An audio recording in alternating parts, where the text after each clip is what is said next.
Welcome to Suddenly Different, where we explore stories and strategies for life when it doesn't go to plan.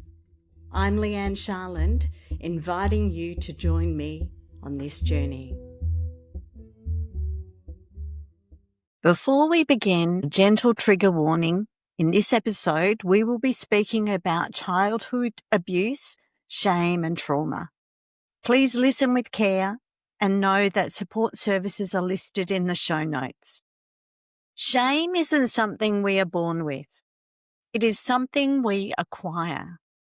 At first, as children, we don't have words for what has happened to us, only feelings of wrongness, fear, or being unsafe.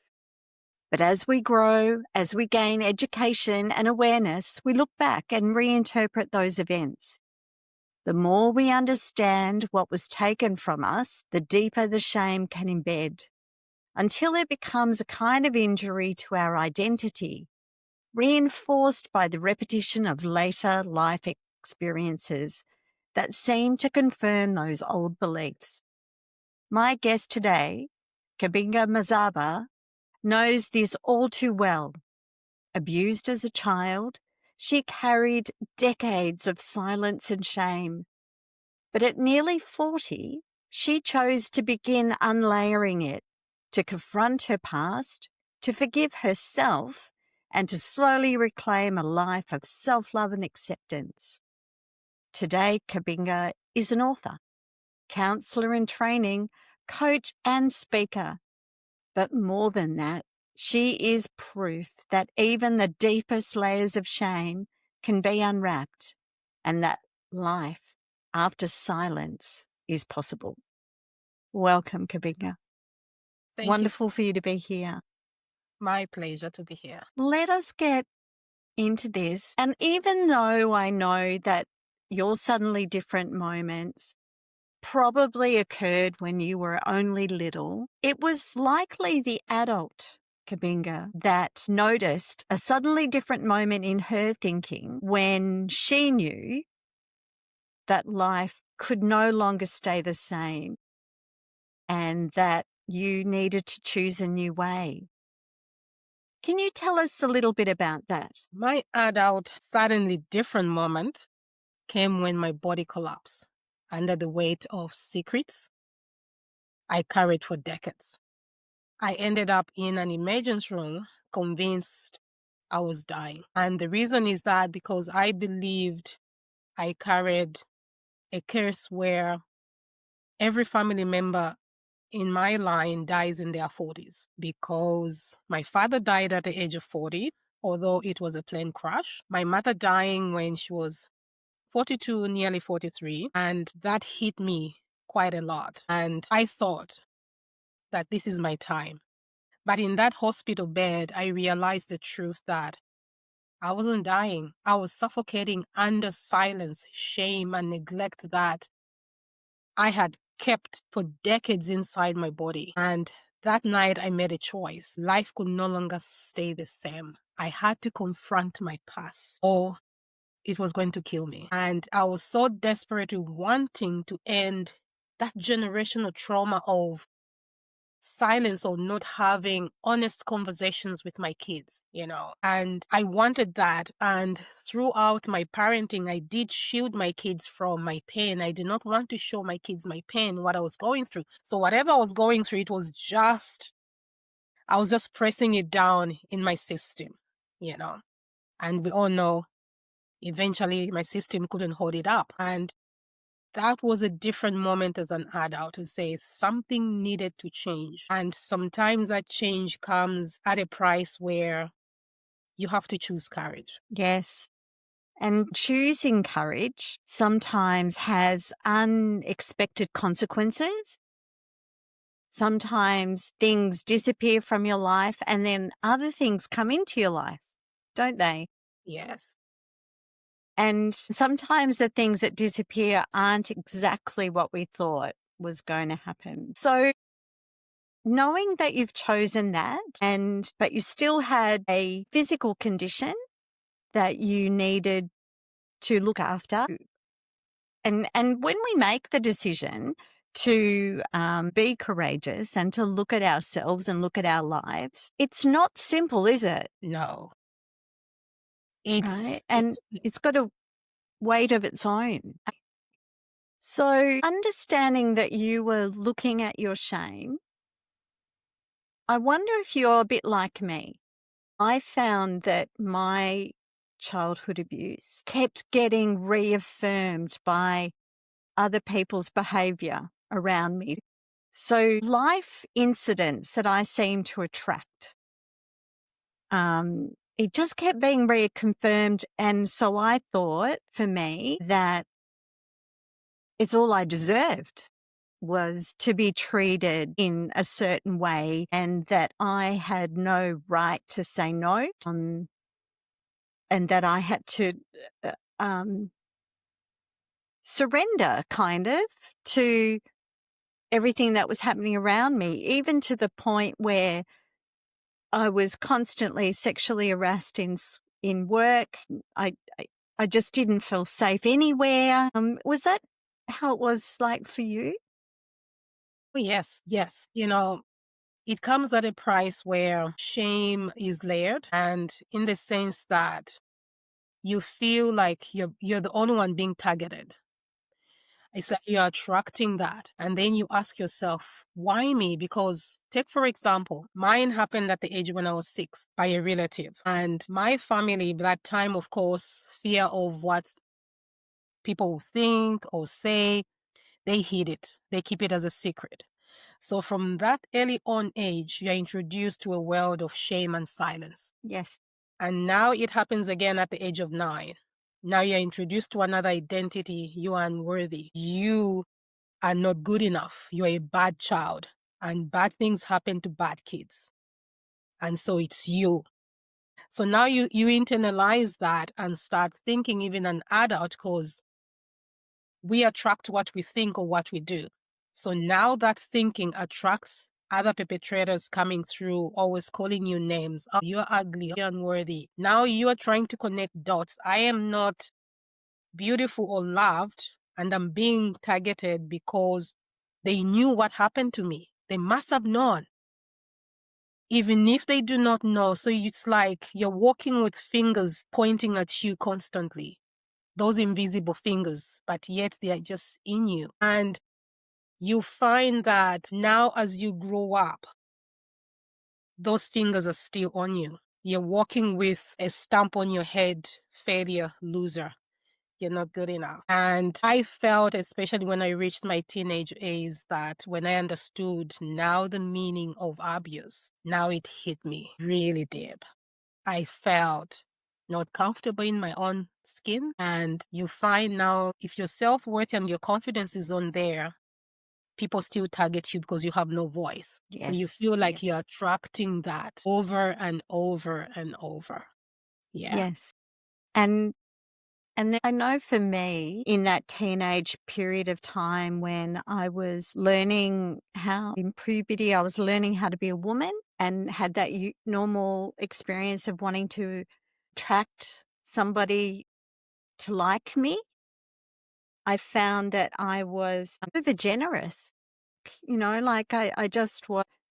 I didn't know where the boundaries were. I didn't know that I had any right to set boundaries and that I was just being taken advantage of because they knew that. Because boundaries is such an important thing that young children and adolescents, that's a vital time for them to learn those boundaries. But you find that as you're growing up, if no one has taught you that and somebody took advantage of that, you find that you have no choice. Choice is taken away from you because boundary is your choice. It's your right. And that right is taken away. And you're being told you don't have that right. We can say and do whatever we want. And you go along with it because you want to make peace, or you want to be seen as nice or friendly, or you want to be accepted or approved. So you walk along with it. Yes. Yes. Meanwhile, feeling wrong. You know that there's something wrong and it must be you. Yeah, it must be you. because no one has stood up for you. For example, if my parents fought for me or took justice over that, they could have taught me that that was wrong. I have to stand up for myself. But if they keep it in silence, it's teaching you something that you need to keep quiet. Yeah. Well, it's almost like you haven't been believed, right? Or you haven't been valued. So you've got to be quiet. Got to keep your mouth shut, and because otherwise, there's consequences. So, and all of this meanwhile is going around in that immature brain Yes. that is trying to create, how does the world look? It's trying to get meaning, Yeah. understanding how the world operates. And now, at an early age, you know that, the world operates in such a way, and we don't know. We don't know better. We're just learning from our adults. And that becomes our identity as we grow up before we find our own.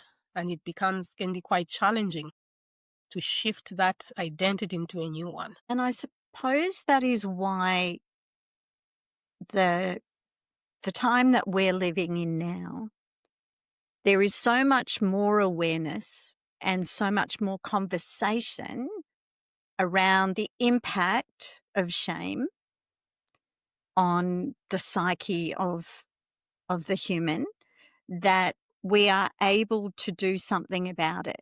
And because back when, we were younger, when we were those under 10-year-olds, our parents possibly didn't know.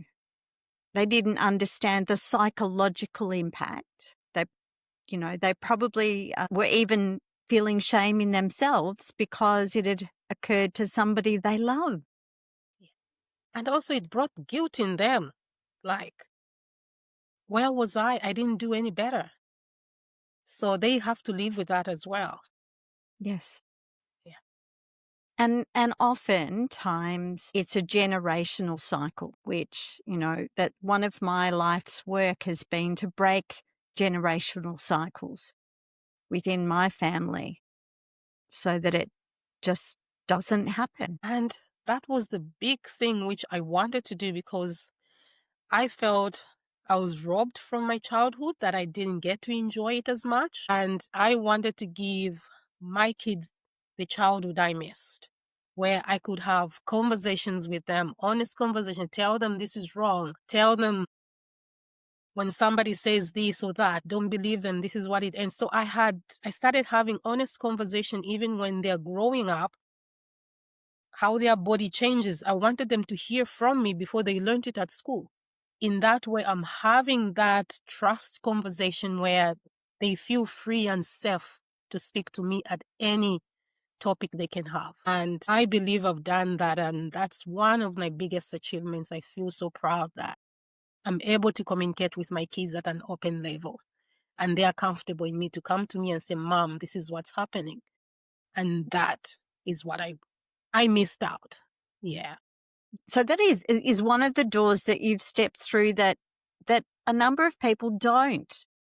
A number of people are so deep in the shame that they are not able to talk about any of it, or like even to give education to their children. That they avoid the conversation completely. And then from there, potential. There's only potential for there to be misunderstandings in the future. So when you were growing up, did you find that life events sort of repeated the old patterns of your childhood, or had you been able to see them in your early 20s and be able to make different choices? Yeah, that's interesting. Later life events became like echoes of the old pain. Rejection, betrayal, even small failures confirmed the identity that I had been handed as a child. Unworthy. You're not enough. You are flawed. So every disappointment I faced seemed to say, see, that's true. That's the cruelty of shame, It filters your experience so that everything confirms the lie you already believe about yourself. And now you have to learn to work it through. Yes. It's like, I have to divorce my old self. How do I do that when I still feel unworthy? Yes, yes. How do you step through that awareness that you're unworthy to the belief that you are worthy? That is a huge leap. It's like jumping across a chasm to go from that's, one self-belief to the other. So did it have to be for you a lot of small steps or was it a giant leap? Ooh, those were small steps. Yes. I compare myself now to, I don't know if you know how the hermit crabs. Yes. They don't have a shell of their own.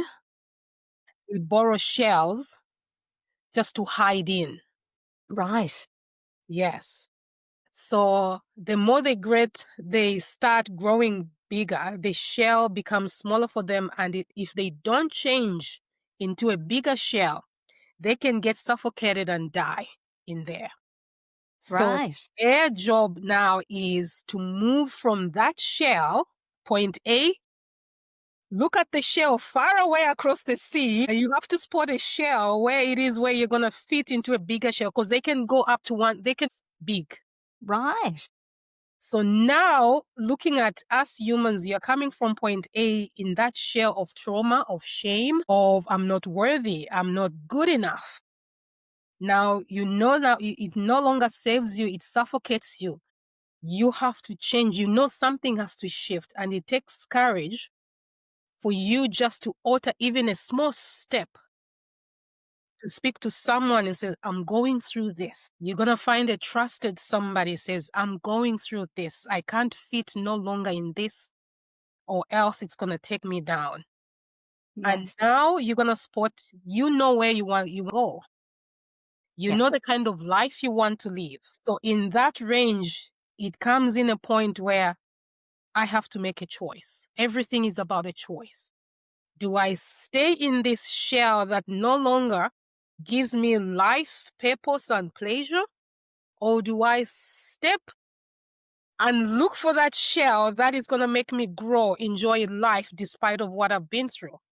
Yes. Now, in between gaps of those scary moments of what will people think and say when they find out what happened to me. So now even a bigger shame in between of when people find out in an adult these things happen to me, what are they going to say? What are they going to think? How are they going to look at me? And that hits you hard. But again, it's a choice. And that's a choice I had to make to say, I want to go there. I want to become this person. I want to be an author. I want to be a speaker. I want to do all those things. But I needed to make that courageous step of first accepting what I went through, that it happened, acknowledge it, and find even a tiniest self-compassion within myself. Just a little bit. It's like a mustard seed compassion. It starts that small. Then when you give it yourself, little by little every day, it expands into a gigantic seed where you can no longer now feel unworthy, not good enough. But it's all about taking that leap. Yes, yes. And taking that leap, I know for myself, and I don't know about whether you experience the same thing, but when I finally had given myself the self-compassion and I cared enough about me, when I shared my story with other people, I found out that my bravery and my compassion attracted or gave them some bravery. So they shared their stories. And it wasn't as though I was in a group of like-minded people that we were talking about things. It was people that I met at a networking event would tell me a story that was deeply personal, or somebody that I worked with told me about something that had happened to him. And it was like, wow, there was no judgment because I had the right feeling about myself. So I was no longer attracting judgment. Does that make sense to you? Yes. Imagine just the power of flipping that story.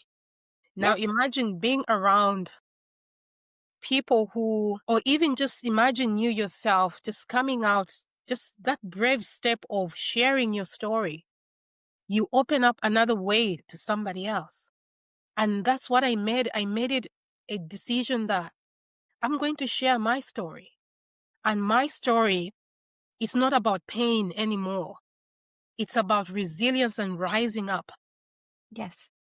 It's that giving your ball that bounce back where you can bounce back higher and higher. And that's what it's all about. Yes. And did you notice with your family any changes in them when you were actively showing yourself that self-compassion and you were having it reaffirmed by the world around you? There was a huge shift. Honestly, it was like I was the one holding a key. Yes. And that magic key, it was in my power. It's like the moment I did that, I started seeing everyone thrive in different ways.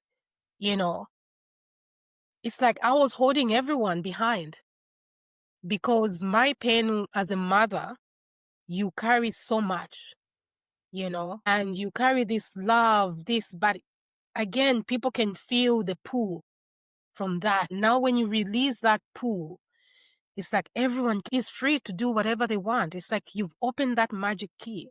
And I noticed significantly change in myself, in my kids, even in my husband. Just the mindset just blew up. Yes. And that's the power of letting go. Yes. And that's a wonderful thing because sometimes when we have big changes like this, right? Sometimes the people around us don't feel comfortable. And so it can change in a way that could be perceived as in a negative way. But change really doesn't have a polarity. Change is something that is an action that is happening. It is a movement, but it is not, it is, you can't judge it until it's over. And then really it's observe rather than judge, isn't it? And remember how kids we learn from our parents. Sometimes it's unguided. We just Yep. observe. Yep. So our kids observe. They know whether we are happy or not, or Yes. something is bothering us, or something is off today. And you can carry, there was one lady I watched who said that, do you know how powerful you are as a mother or as a woman? Take, for example, if you are just upset over something in the house, everyone goes quiet. Yes. And that's how powerful you are. Now imagine flipping that and changing yourself and how much it changes everyone around. Permission, right? There is always somebody in the household that holds the primary position on permission, Yes. right? And once we have that permission given, it is really, it's unconscious. It's not like we had a vote and said, you take it. So that is amazing about your family that they, have thrived even more, and you were equipping them anyway to thrive by being open and honest with them. Yes. Yes. And that gives you power and permission to live forward. You're no Yes. longer leaving behind. You're living forward and say, yes, things did happen and there's nothing I can do about it to change it, but I can change my present so that my Yes. future can be better. Yes. And in that sense, it requires a lot of things, not just courage, not just acceptance, not just acknowledgement, but it also requires forgiveness. Yes. It is something that is related to shame. And when you let go of that, that's when everyone gets that permission to leave. Yes, yes, it's wonderful. Now, it sounds to me as though you've done a lot of like education, personal development education, and you're currently studying to be a counselor. Is that right? Yes. Yeah. And you've done some coaching Yes. training. Yes. Yes. What of the models or the things that you've found that are really simple, so simple that we probably ignore them, but really can make a huge impact on how we see ourselves and how we see the world? Yeah. For me, counseling and coaching are like two sides of the same coin. Yes. Counseling often gives you the deep into the why. Why do I feel this way? Why did this pattern begin? What does this trigger still control me? And that's important because understanding the root gives language to your pain and helps you process it safely. But if you stay in the why, you can end up being in the same loop without moving beyond it. So that's where coaching comes in. Coaching is about what's next. What strengths can I build on? What choices can I make now? What future do I want to create? So the balance for me is counseling helps us uncover and heal. Coaching gives us discover and move on. So, and this honors the past that we have that power. We can understand, but also try to find solution to move forward. So we start surviving, not just surviving, but thriving in our everyday life. So for me, that balance and knowing that I can use both in my clients and myself, it's very thrilling because I can understand now, oh, what happened to you? Yeah. How can we move forward from that? Yes. Yes. Wonderful. And I know that you're aware of the body keeps the score. Well, you're probably like a living example of the body keeping the score with ending up in emergency with your body shutting down. How do you find releasing the story and releasing the pain from the body? Do you have a method that you use? I think what helped me to release that trauma I had of sexual abuse, of shame, guilt, and forgiveness was sitting down with my 6-year-old me. I did not want to go there. Yes. Reason being is that all I could see was her sad face, her broken heart, her silence. And that broke my heart every time I thought about that. It was easier to put on a facade and say, all is well as a grown up. I don't want to do that. But knowing how much we live under a 6-year-old as grown up, when she's not happy, we are not going to be happy. So she needs to find peace so we can find peace. And sometimes it was necessary for me to go back and sit down with her so I can release that part. Yes. I had to sit down with her without saying anything. It took me a while to say something to her. But eventually I held her hand and say, you are loved. You are a treasure. You are beyond extraordinary. You're going to go and change so many lives. And also telling her that what happened to you was not your fault. You didn't know any better. And I'm thanking you for your resilience. Your resilience has made me who I am right now. And for me, that was so freeing and necessary because she needed to find peace. She needed to hear that because no one told her that. And for me telling her that was me healing the adult me. I was now free to say, that was so for me, a big release for me is letting it out, saying what I feel, what I don't like. I'm very strong on my boundaries now. I can articulate myself what is right, what's wrong, and just having mindful strategies. I write a lot. So writing is my thing, which gives me power to see what my thoughts are going Yes. and how I can change that. And yeah, because I had a lot of complications. I had headaches, digestive systems, chronic fatigue, muscle tension. I had all that. Yes. My nervous system was on high alert. So I needed to release that younger me so the grown up me can thrive. And that gave me permission to move on once I did. And now you are thriving, Yes.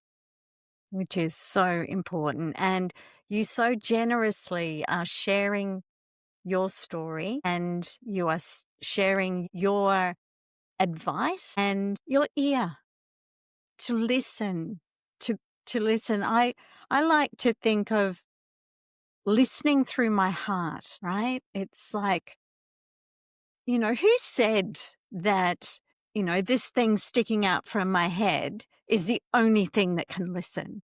I Exactly. think that we can listen and we can interpret and be with people so that they can achieve what you've achieved, and then be so determined to change so many other people's lives, because, it's a global thing. Shame is not bound by country, suburb, street. It is everywhere. It is how our brain interprets our life. But when we can learn how to let go of it and see it, we have the power back to be all we can be, which is glorious. It is. It's the best. It's the It best is feeling. the best. Well, every suddenly different story asks us to listen with our whole hearts. And Kabinga Mazaba, Courage Today, has been extraordinary. She has shown us that while trauma may silence us, it doesn't have to define us. That shame may feel like punishment, but it's not truth. And that forgiveness, especially forgiveness of ourselves, is one of the bravest, most freeing choices we can ever make. Kabinga, from my heart, thank you for your extraordinary bravery, honesty, and generosity today.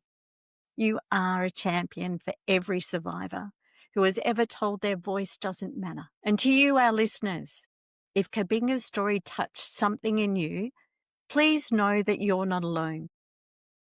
Reach out for support. In Australia, you can call Lifeline on 131114. In the US, dial or text 988 for the Suicide and Crisis Lifeline. Healing is never easy, but it is possible. And when shame loses its grip, what remains is the truest gift of all, the freedom to live in self-love and acceptance. Thank you so, so much. It has been, as I said, beyond beautiful to have you with me today. Thank you so much, Anne. It's been a pleasure just to be here. Yeah, I really enjoy. Thank you. Thank you. This has been Suddenly Different. I'm Leigh-Anne and I'm so grateful you shared your time with me. If you felt a spark, a tear, or a moment of recognition, I hope you'll pass that gift along by sharing this show.